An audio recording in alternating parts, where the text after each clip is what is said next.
If you believe that the way you think has some effect on your life, and you think the same thoughts every day, 90% of most people think the same thoughts as they did yesterday. Would you agree then that if you're not waking up every morning being defined by some vision of your future, then pretty much you are going to be living by the memories of your past, and you will be predictable in your life? Yes or no? Because the brain is a record of the past. And so, if you're not creating a new future, is it possible that you believe in your past more than you believe in your future?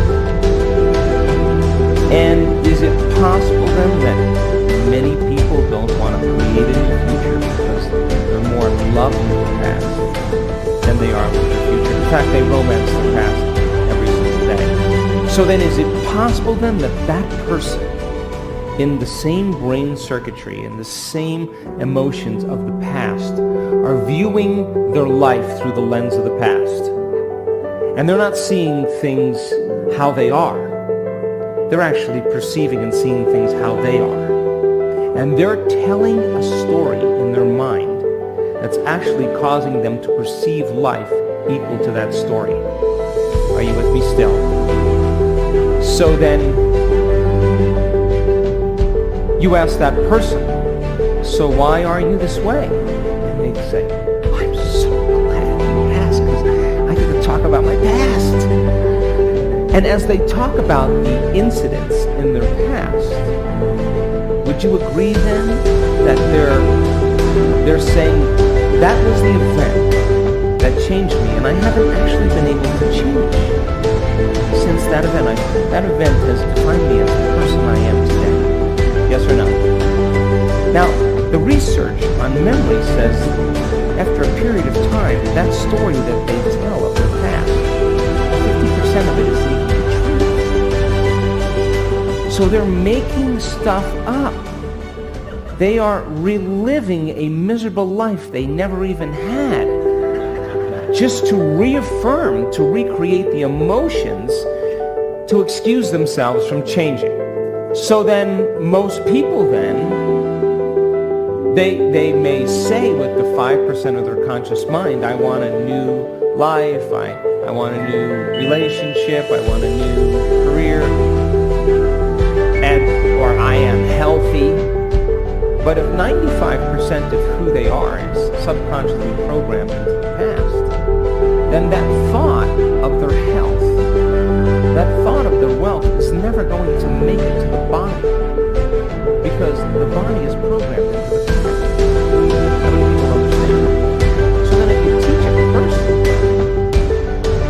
how to be defined by a vision of the future instead of the memories of the past, then they would have to start thinking. Would you agree? They would have to start making different choices than the choices that they always make. Yes or no? They're going to have to start doing different things and breaking certain habits. And that's going to be uncomfortable. Yes or no? Because the body's going to say, why are we doing this?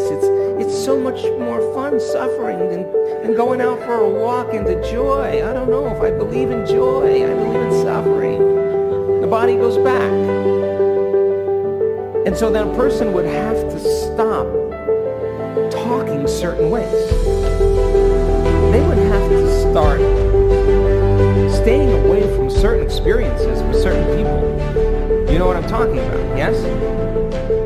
They would have to examine their emotional state every single day. They'd have to stay conscious of their emotional state, because the moment they started feeling suffering, they just disconnected from the energy of the future.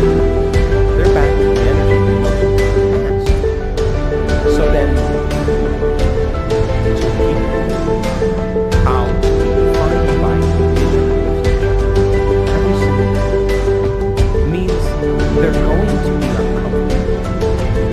Now, it's going to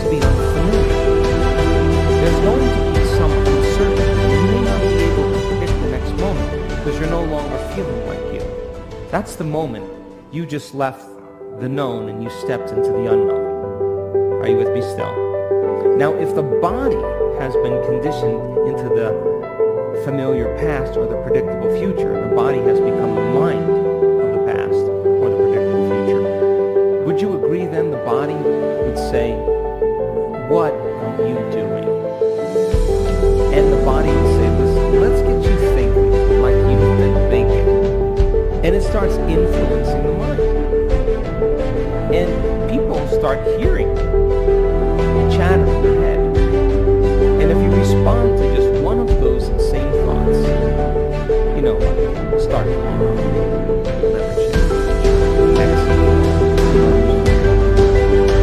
if you respond to one of those same thoughts, those same thoughts lead to some behaviors, produce the same emotion. The person says, "Oh, this feels right, this feels better to me."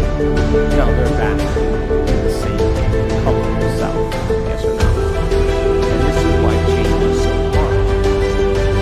So then, new thoughts should lead to new choices should lead to new behaviors should create new experiences, and new experiences create new emotions. Yes or no? And our research shows that people who do that in 4 days, they change their gene expression. 4 days. 4 days. And don't you know, I know in the first day, they don't want to do it. They want to go back to laying down and they hate me and write an email, you know. I'm a liar, you know, all that stuff. They want to quit, you know. And I want you to know that there's no such thing as a bad meditation. There's just you overcome you. And you can do it now. You can wait. But now is the moment. So then, if your personality creates your personal reality, give me a nod. And your personality is how you think, how you act, and how you feel. Then the present personality called you, raise your hand, has created present life called your personal reality, yes or no? But if you begin over time to become conscious of your unconscious thoughts, you become aware of your automatic behaviors, how you speak, how you act, and you can look at an emotion and say, "My goodness, I didn't even know this was guilt. It just has felt like me my entire life." Would you agree then, the more conscious you become of those unconscious states of mind and body, the less unconscious you go during your waking day? Yes or no? So then most people try to create a new personal reality, a new life as the same person, as the same personality. And it doesn't work. You literally have to become someone else. So 95% of who you are by the time you're 35 years old is a set of memorized behaviors, unconscious habits, automatic emotional reactions, hardwired beliefs, perceptions, attitudes that are functioning automatically from the subconscious.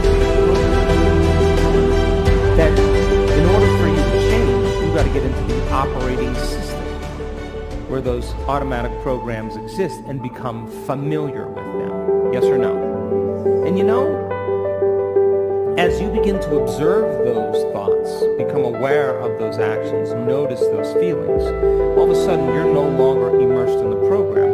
Your consciousness, you're no longer unconscious, you're conscious and aware. And you begin to objectify your subjective self.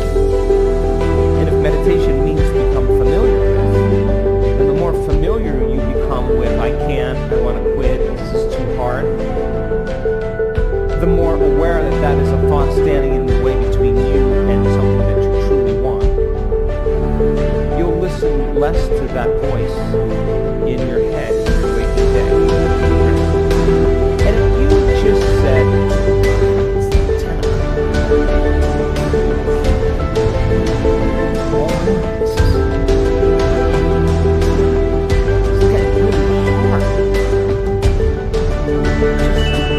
just want to stop that bleeding.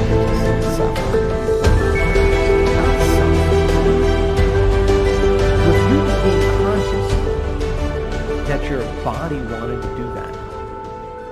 Would you agree then that would be a victory in your day? And those victories add up. Would you agree? And what if, you associate that person that's your best friend with suffering, and the moment you see them, your body just goes, oh, this is going to be so good. Stimulus, I'm waiting for the response. Body is going to start saying, the brain's going to start complaining. You catch yourself doing that.